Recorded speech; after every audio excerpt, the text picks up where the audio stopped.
everyone, and welcome to our podcast on self-esteem. Today, we will be talking about what is it to have a high self-esteem and low self-esteem, what are the causes of having it down, and techniques and things that can help us to build it up and start feeling more love towards ourselves and more deserving.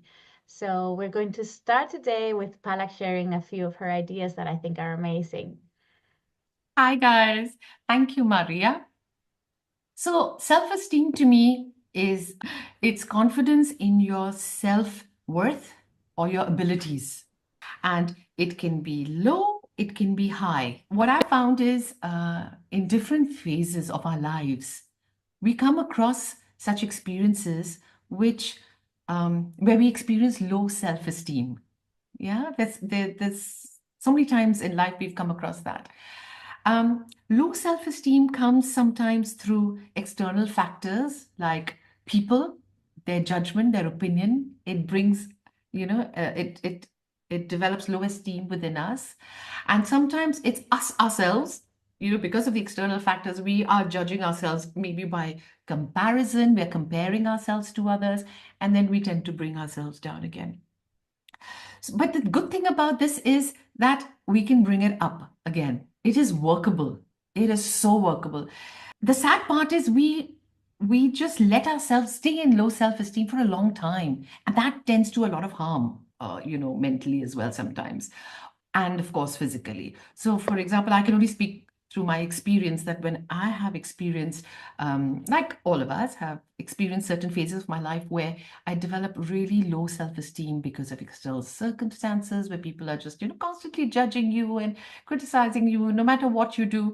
And when that happens, you introspect, you find out, first you rebel, like, no, that's not true. But then later on, you think and think, okay, maybe if I change this, maybe if I change this, because everybody wants to fit in. Nobody wants to be, judged like that. But then there comes a time when it's too far gone. Yeah.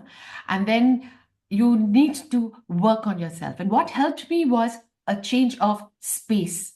So if you are viewers, if some of you are going through low esteem situations or experiences, see if you can change your environment, the space, your space. It could be job. It could be the people that you surround yourself with. Because once I was blessed by God, given the opportunity to surround myself and start living with the people who love me unconditionally, who supported me, acknowledged me for who I was, rather than being busy putting me down, in everything I say or do. I started thriving. And you can start working on yourself as well, increase your self-esteem by working on your skills and abilities. Because if there's something and you're putting yourself down, well, let me see where I want to improve. And it's all in your hands. You learn new skills and you develop yourself. And then so quickly your self-esteem raises. And one example I wanted to share with you, which my daughter reminded me today when I was discussing this topic with her, she's saying, Mom, it's like, a plant when it's not thriving, you don't blame the plant. You change the environment of the plant. You change maybe the soil. You might put some fertilizers, or you take it indoors or outdoors, depending on the type of the plant. But you never blame the plant. So change your space, and all these things are workable, right? What do you guys do? How do you guys get your, or how have you got your self-esteem higher? I think in my case, I had a childhood in which I was kind of the odd one out, and I always felt a little bit like awkward and not understood. And so that gave me the sensation of not being apt or adequate. So in my case, I think that working with the inner child, trying to connect with that part of me that I was as a child and reconnecting to the things that I loved, reconnecting with my own character, personality, and allowing that to shine and be seen was important. And also because, as you were saying, if you're in the same kind of environment, that is gonna repeat itself. It's a pattern. You react and you act like you have learned how to do. So in my case, I've gone to to a lot of therapy, And in my training as a therapist too, we learn how to connect with that child and see the wound that that child has, not being seen, not being appreciated, not being valued, not being loved, not being listened to, not being emotionally attended. And so doing that with yourself. So a part of it is, for me, it's been re-mothering and re-parenting myself in a way. And that has been amazing because sometimes, in my case, this low self-esteem has come out in dependencies, mostly emotionally in partnership. So having a partner in a couple, uh, that I was actually giving space for that person to take over. I was kind of submissive and letting things happen that were not really what I wanted, what I felt, or were more because of a fear of losing, of not being loved, or some kind of emotional issue. So really working on those things, working on the fear of losing someone you love, and where does that come from? Like we humans have those childhood traumas and stuff. And the actual, for me, the real thing about that is that it's not happening right now. It's something we recreate, it's something we imagine that is happening with the person that we've got right there, but it's not really happening. It's we are recreating it. So, how can I start reacting differently? How can I start opening myself to a different perspective on this situation? Like there's the inner child that is scared and afraid, sometimes frozen, sometimes not being able to speak up or set a boundary. And then there's the adult who's grown and has developed skills and abilities and has gone through stuff that is capable of taking care of that child and grabbing her hand, in my case, a lady, grabbing her hand and starting to react differently and see things differently. So it's like if this person leaves, we're not gonna die. And if this person really loves us, is gonna listen to us, and let's start talking about the things we like and what we don't like. So those kind of step by step baby steps have been very important for me to actually like enhance that self-esteem. And then one thing I wanted to share is that when we have those dependency bonds, we tend to allow many things to happen. And so there are many techniques to actually work on them. So the cutting of cords, setting boundaries, working with the inner child, breathing, doing transpersonal therapy, and forgiving yourself for not having taken care of yourself, and so many other things. But one thing that for me has been the most amazing thing, and it's very simple, and one can do that, and it's very transformative, is to look at yourself in the mirror in the morning when you wake up and start to say to you, I love you. I started crying when I started doing that because I have never said that. And then one time, at the beginning, I used to say it like kind of faking it, that idea of fake it until you make it. And then once I was in Cyprus, Aphrodite Island, so the island of love and, Venus. And so one day I really woke up and I started feeling love for myself. I started like wanting to hug myself and say, "Oh my God, I'm so happy to Wow. be with myself." And that was such an amazing feeling. So even if it takes a Where do you while, start? in the end, it pays off. I think it's such a really good investment to love yourself, make a list of the things you love, doing the things you love, and being able, learning strategies to talk about the things you don't like and that are red flags for you, and respecting yourself. I think those are very important things. But I think that there are a few strategies that are really apt for this, and saying I love you to yourself in the mirror is one of the best I've tried. You probably have all heard about the love languages, the five love languages, and it's all about how you receive love. And one of the things for me that I realized a long time ago was I need words of affirmation. for me, for my self-esteem, is like if I work really hard on something, it's just really nice if somebody acknowledges that work and, has gratitude for it. That's one of my important things. And that's really hard because a lot of a lot of times you don't get that. Um, so I give it to myself, and I've started, looking in the mirror as well and like saying, "Oh, what a great job you did. You worked really hard Yes. on that." And that's really good because sometimes you don't get it other places, and when I lived with my narcissistic husband for 30 years, that was always tearing the person down. Narcissists love to tear the person down and just erode. It's like eroding their self-esteem, day after day after day.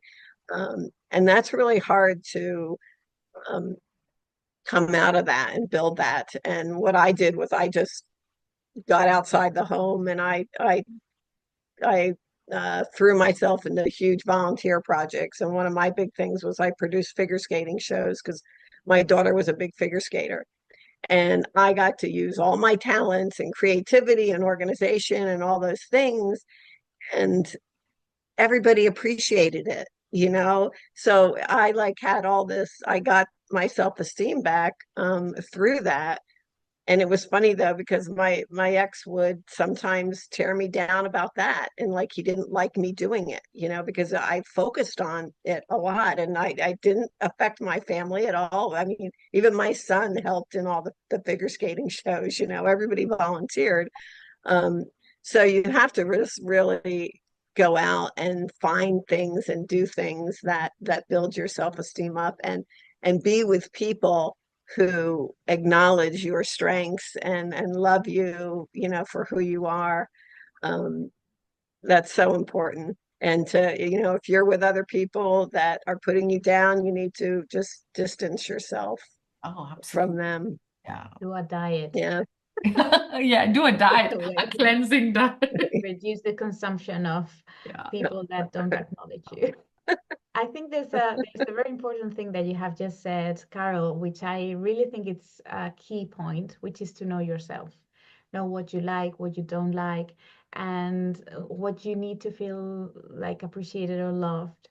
And being able to share that with the people that love you, or at least supposedly love you. Like, I Yeah. want this kind of way of talking to me. I love this way of being appreciated or loved. My way of perceiving love is physical or emotional or intellectual, or how is it, adventures or stability, or how is it for you to feel loved? So you really need to know yourself and then being able to ask for it. And also, as you were saying, give it to yourself. I think that's so, so important. And then one other thing that you said is when you were with this person, that narcissistic behavior is trying to put everyone like below so that they feel better by Yeah. contrast, and that's a problem for relationships really. But one thing, for example, that came to my mind when you were talking was the devil's card in tarot. And many people are scared about this archetype, but it's a very important archetype regarding self-esteem and power. It's a question of power, and it talks about sex dependencies, addictions, and all of those things.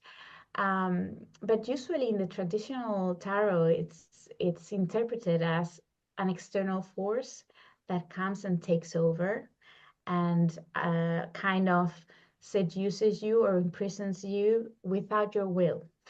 But nowadays, thanks to like therapy and evolution and science and things, we're starting to learn that the devil is not such a thing, but is our own unconscious mind. And the devil card has a question that I think is very apt for this subject, which is, what have you done with your power? It doesn't say that you don't have it. It doesn't say that someone took it away from you. It says you gave it away. You gave it to this person. You gave it to this, your husband, my ex-boyfriend, whoever. You gave it to sugar. You gave it to whoever. And because that person or substance or situation gives you something back, you are agreeing to that bond and that behavior. So one of the most important things in those cases is to realize what is the secondary benefit of having that relationship. It's like, well, this person doesn't really appreciate me, love me, keep me like feeling good. But for example, I don't know, one typical aspect is he gets the money, or, he brings or he gives me stability or security. Although I feel uncomfortable and unloved, stressed, depressed, or whatever, the secondary benefit that I get is important enough for me to sacrifice that aspect of my life. So when you start realizing that perception that we have is like, I'd rather sacrifice this than lose that. And we start seeing that it's not one thing or the other, but that we can have this and that. And that we need to change our frame and our mindset that has that we have learned by patterns, family, and relationships previously, that is incompatible. We need to reshape that and say, I want security and love. I want satisfaction, appreciation. I want to feel whatever. And so you gain your power back, and you stop doing what you did to give it away, agreeing to things that you didn't want, and you start taking it back and doing the things that you need to do for yourself. And that's amazing. So the devil's card has got a very powerful question that it's so good, which is, what have you done with your power? Where did you leave it? Where did you put it? And what are you doing to get it back? That Exactly. is what I was coming to. So the way, just correct me if I'm wrong, or just feed into it. The way that we can get the power back or get your self-esteem back is because sometimes you can't change the space that you're in. You're just stuck in that. Right. You never know. Maybe it's your relatives that you live with or whatever. So what you can do is you can start by making a list, like you said, of all the things that you like about yourself. This is good in me. This is good in me. This is good in me. And then the ones who love you, support you, then you can, talk to them about it. Look, this is how low I'm feeling. What do you think? What do you like about me? Or what is so good in me? They help. And then your list increases. Wait, I like this about you. I like this. And then you're slowly, slowly building up your self-esteem. And then you can think about or write or make a note of positive experiences in your life. Maybe that might count into, it's all about raising your energy, right? Anything else that you think, how do we get our power back? Well, I think one of the things that I've been doing lately, just lately, is listening to positive affirmation meditations. Literally, I mean, I have one that's like 3 hours long, and it's designed to fall asleep to. And Oh, it's just this wonderful voice of saying, I am this, I am that. And it amazes me how many things they come up with, and different aspects of your personality and your life and all those attributes. And I think it's very powerful, very powerful. So I would I recommend that to I agree. anybody Yeah. who's dealing with Yeah. um, needing that extra support. I think it's great. Mhm. Totally But agree. just, And it's like a knowing that mantra. you take it on yourself that you have to decide, that you are good enough and that you are great and you're Yeah, beautiful in whatever way that you're beautiful. We're all beautiful in different ways. exactly. Exactly. Yeah. And who's Yeah. perfect? Nobody's perfect in this way anyway. Everybody's got That's right. pluses and minuses, and we're not angels or gods. We're Right. human beings. We're supposed to learn through by making errors and mistakes, and so Yeah. That's what makes life so interesting and meeting other absolutely. people. Yeah, That's what makes it so absolutely. interesting. Absolutely. I also think one important thing that you said, Palak, was if you can't change the situation, change something physically. Um, when you were talking about changing the frame, your relationships, or changing the plan from one place to another, sometimes we cannot, like, because we have a dependency relationship and we cannot leave the house or go and live somewhere else and or do or leave the job or whatever. But we always can change something.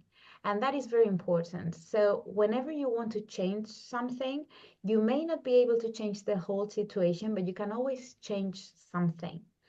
And one of the things you can change is the way you perceive yourself. So you can think about, how would I react if I did believe in myself? How would I react if I Beautiful. were loved, if I was loved? How would I react if I could say what I want to say? So you may not leave the space, but you can act differently. And if you're not in that state yet, because you have not gone to, so deep and seen that, you can always change physically something, the furniture, put some pictures somewhere, change the chair you're Energy. sitting, change something physically. That is going to move the energy of the place. That is going to move the energy, and that is It's going to move interesting. something. So the other person is going to start saying, what did you do? And something is going to happen that is going to be different. Love So if it. you can't really change the frame, like the setting, like the person you're with, try to change either your attitude or the way you perceive something, or physically some kind of thing.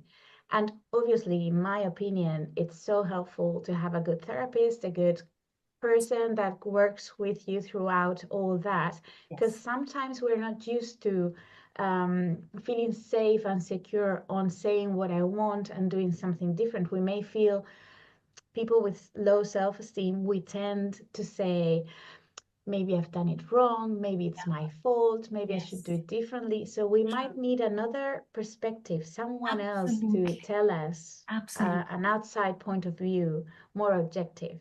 And more So professional. more professional, more objective, and out of that emotional dependency. So search for a good therapist, or search for a good um, person to talk to, a good friend, somebody that may give you an external point of view.